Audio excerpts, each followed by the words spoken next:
tá? A neurose feminina é quando a gente se submete a tudo e todos. A neurose masculina é quando eu quero controlar tudo e todos. É diferente. Olá a todos, começando mais um Casos de Trabalho. Na verdade, esse é o primeiro do ano, tá? Então, se você tiver alguma história que você queira me mandar sobre conflitos no ambiente de trabalho, aqui eu abordo com um olhar, um prisma psicanalítico, espiritualista, com ênfase no sagrado masculino e no sagrado feminino. Vamos lá! Sou gestora de uma equipe grande. Cheguei aqui com muito esforço e sei que sou competente. Mas, nos últimos tempos, sinto que preciso estar sempre um passo à frente. Não posso demonstrar dúvida, cansaço ou sensibilidade. Quando alguém da equipe questiona algo, eu me fecho. Não por falta de argumento, mas por medo de perder respeito. Às vezes, me pergunto se liderar é inevitavelmente ficar sozinha. Bom, esse é um caso muito típico, tá? A liderança ou o trono, ele tem as suas sombras, né? A coroa tem as suas sombras. O que a gente precisa entender, vou começar pelo final, tá? Será que liderar é inevitavelmente estar só? Sem sombra de dúvida que sim. Todos os grandes líderes da história caminharam sozinhos na Terra, mas fortemente respaldados e ancorados por uma força maior.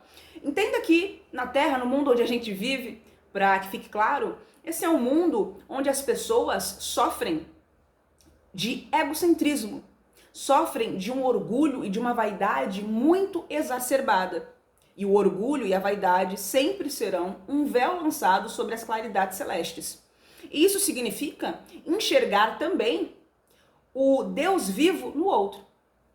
Ou seja, o humano da Terra não aceita e não tolera nada que está acima de si. Então, às vezes, as pessoas simplesmente não irão gostar de você porque você está acima delas na liderança e na hierarquia.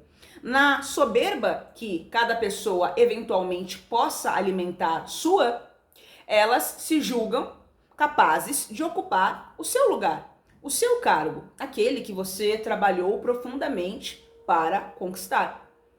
É difícil chegar nessas pessoas e falar, olha, se você quer estar aqui, faça melhor que eu. Porque elas não vão entender, elas eventualmente julgarão que nós estamos sendo grosseiros ou hostis com elas e serão incapazes de observar a pequeneza da alma delas, no trato que elas estão tendo conosco, porque não respeitam a autoridade que vem de cima.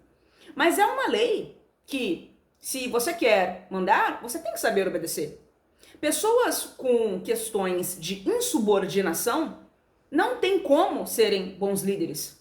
Bons líderes são necessariamente pessoas que sabem receber ordens, respeitam a escala de importância, respeitam a hierarquia que é imposta no ambiente por meio de uma comunicação masculina. O que é isso? De cima para baixo, quem manda sou eu. É uma linha de comunicação verticalizada.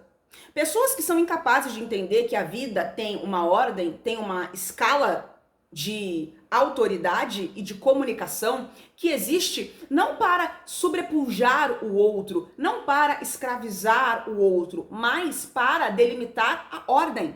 A ordem é um aspecto do Criador.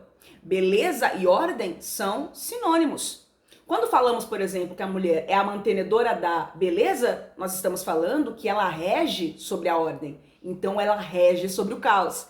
Ela atua no processo de estabilização caótico por meio do instrumento da elegância, que é a capacidade divina que todas as mulheres têm. Homens também podem apresentar isso. Quando o homem age com elegância, é o lado feminino dele. É a ânima dele que está no topo da comunicação, tá? Mas elegância é o potencial, é a capacidade de harmonização de conflitos. E isso tem a ver com eu perceber o ambiente onde eu estou, tem a ver com a capacidade de ler o contexto social, sociocultural das pessoas com quem eu estou lidando. Por exemplo, é absolutamente deselegante eu ir, por exemplo, no Paquistão, lá onde as mulheres se cobrem toda, e aí eu quero ficar lá com roupas que não são adequadas ao contexto.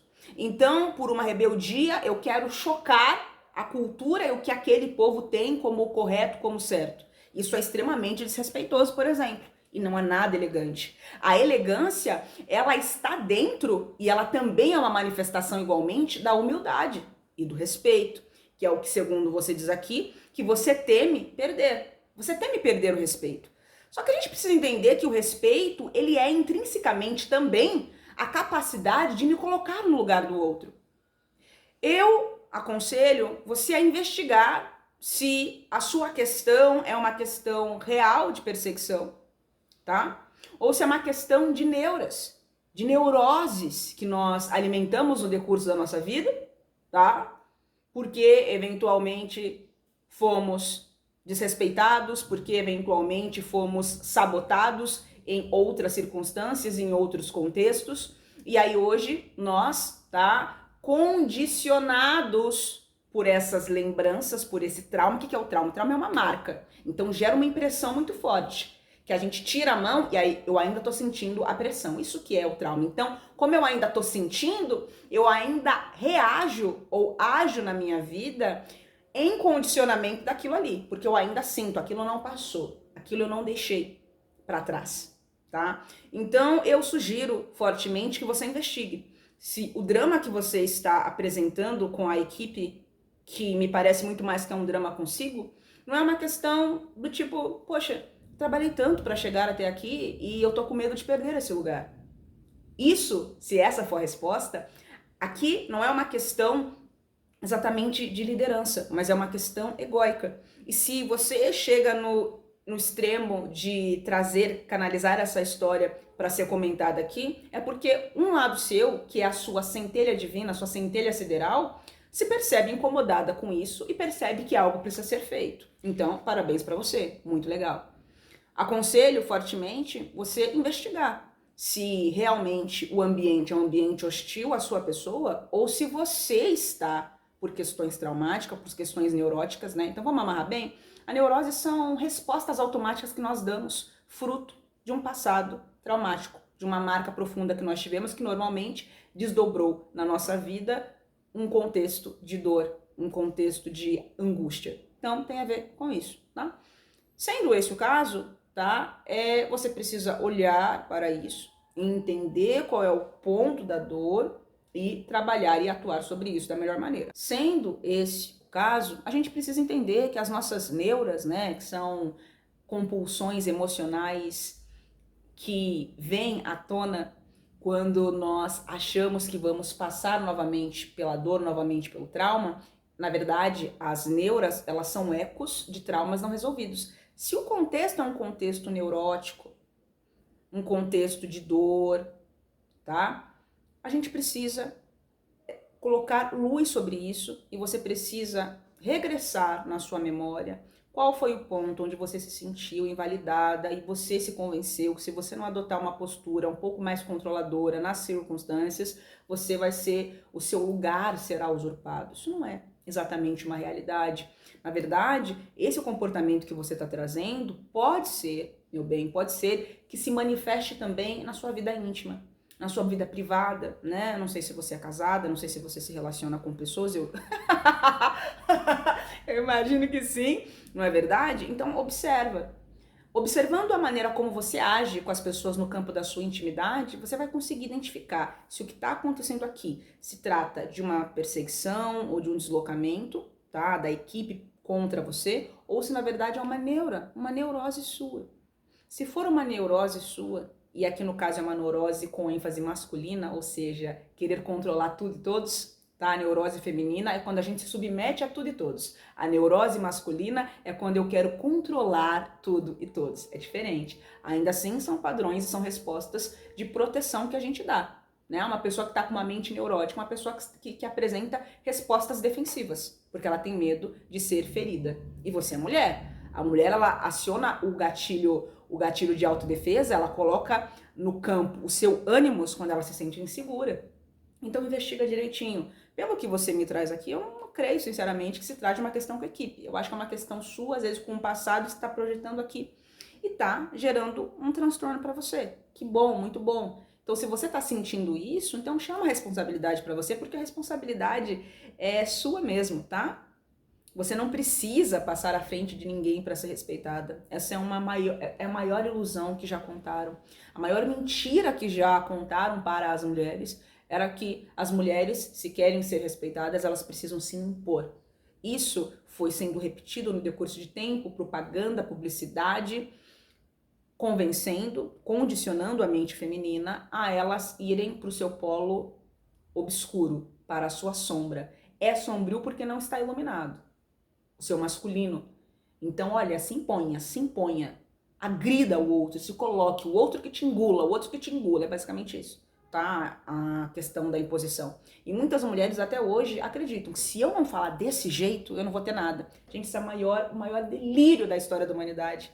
É convencer o feminino de que a força dela é a força do outro. Porque quando uma mulher faz isso, ela tá empunhando uma força masculina, tá? Da outra polaridade.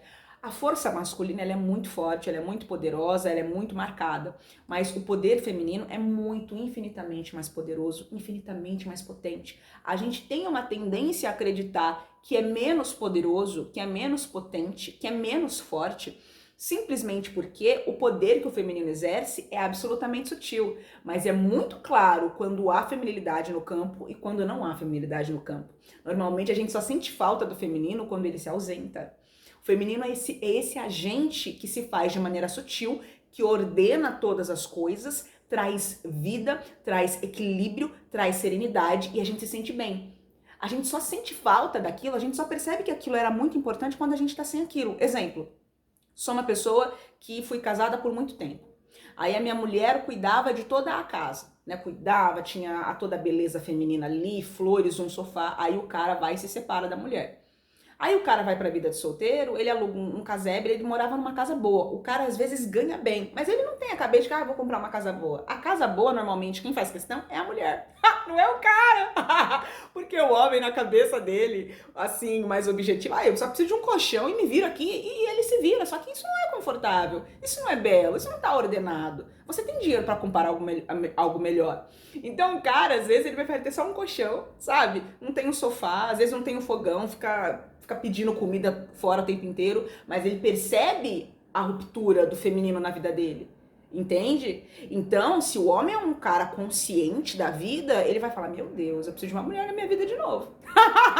Não precisa voltar pra ex. Mas ele fala: meu Deus, realmente a minha mulher fazia toda a diferença. Porque feminilidade, na verdade, a maior força de uma mulher é ser influenciadora. A mulher, ela não precisa comandar, a mulher, ela precisa influenciar. E isso ela faz com delicadeza, isso ela faz com sutileza, mas também há firmeza, também há coordenação, também há uma força, mas que age de maneira sutil. Ela é muito clara, ela é muito objetivo, ela deixa claro aquilo que ela aceita e aquilo que ela não aceita, mas ela não impõe. Ela não precisa gritar para ser ouvida. Entende? Então, assim, isso são muitas coisas que a gente tem que entender. É claro que tudo na vida, como tudo no universo, existem as suas exceções, mas até mesmo quando uma mulher vai fazer o uso de uma energia mais penetrativa, não impositiva, mais penetrativa ou mais incisiva, que são atributos de masculinidade, ela pode fazer isso. Eu sei que ela tem maturidade ou não, se ela está dominando essa força ou se ela está dominada. Exemplo, estou numa reunião cheia de homem. Nenhum homem para me escutar. Vou dar 3 gritos aqui. Ela vai dar 3 gritos ali porque ela tá muito chateada que ela tá sendo ignorada e ela enlouquece, o que ela faz? Aí ela descarrega aquilo com fúria, com raiva. Ela fez aquilo de maneira inconsciente. Ela não queria ter feito. Se ela pudesse ter escolhido, ela escolheria não ter agido assim. Ela só agiu assim porque ela não teve controle da energia. Mas, se ela tiver domínio desse poder e dessa energia dentro dela, ela pode falar: senhores, estou falando. Com licença, agora eu estou falando. Quando eu terminar de falar, você fala. Não gritei, falei e tal, né? E, em último caso, uma pessoa que se preze, ela percebe que o ambiente não faz questão dela, ela não precisa se impor. Ela pega e se retira. Reis e rainhas entendem na sua mente, na sua vida, que eu quero estar num ambiente onde as pessoas façam questão de mim. Eu não preciso me sujeitar a isso, tá? Então, espero ter ajudado. Muito obrigada. Mande a sua história também.